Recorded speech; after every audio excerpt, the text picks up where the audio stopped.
കൂറ്റൻ മതിൽ ഇടിഞ്ഞു വീണ് വീടിന് കേടുപാട്. തിലാന്നൂർ മാതൃഭൂമി സ്റ്റോപ്പിന് സമീപത്തെ വയൽവാരം വീട്ടിൽ ഒതയോത്ത് സുനിതയുടെ വീടിനാണ് കേടുപാട് സംഭവിച്ചത്. മതിലിടിയുന്ന ശബ്ദം കേട്ട് സുനിത ഓടി രക്ഷപ്പെട്ടതിനാൽ വൻ ദുരന്തം വഴിമാറി.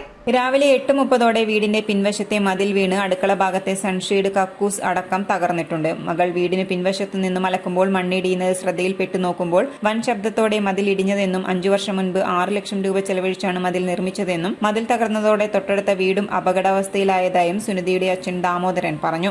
5 വർഷം എല്ലാ മഴക്കാലത്തും നമ്മളിതിന് ശ്രദ്ധിക്കാറുണ്ട്. ഇന്ന് രാവിലെ നമ്മൾ കഠിനമായ മഴ ഇന്നലെ രാത്രി പെയ്തതാണ്.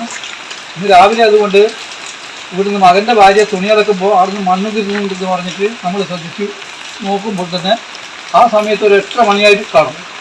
ആ സമയത്താണ് മതിലിടുന്നത്. അപ്പോൾ നമ്മുടെ ഭാഗ്യത്തിനാൽ രക്ഷപ്പെട്ട നമ്മളിവിടെ മുറ്റത്തിങ്ങനെ നിന്ന് ഈ മണ്ണ് ഇടിയുന്നത് നോക്കുകയാണ്. ആ സമയത്താണ് മതിലിടിഞ്ഞ് വീണത്. അപ്പോൾ ഇതിപ്പോൾ വീട്ടിൻ്റെ ഒരു ഭാഗവും മതിലും ഈ നിലയിൽ കിടക്കുകയാണ്. ഇത് പണിയാൻ വേണ്ടി ഉണ്ടായത് 6 ലക്ഷം റുപ്യാണ് അന്ന് 5 കൊല്ലം മുന്നേ. അപ്പോൾ വീടിൻ്റെ നഷ്ടവും എല്ലാം കൂടി കണക്കാക്കേണ്ടത് ഇപ്പോൾ നമ്മൾ അതിൻ്റെ ഒരു എസ്റ്റിമേറ്റ് കണക്കാക്കേണ്ടത് ഇപ്പോൾ നമ്മൾ വാക്കാലല്ലല്ലോ. ആ നിലയ്ക്ക് അതിനെ കണക്കാക്കിയിട്ട് ആവശ്യമായ കാര്യങ്ങൾ ചെയ്തു തരണമെന്നാണ് നമ്മൾ ബന്ധപ്പെട്ട അധികൃതരോട് ആവശ്യപ്പെടുന്നത്.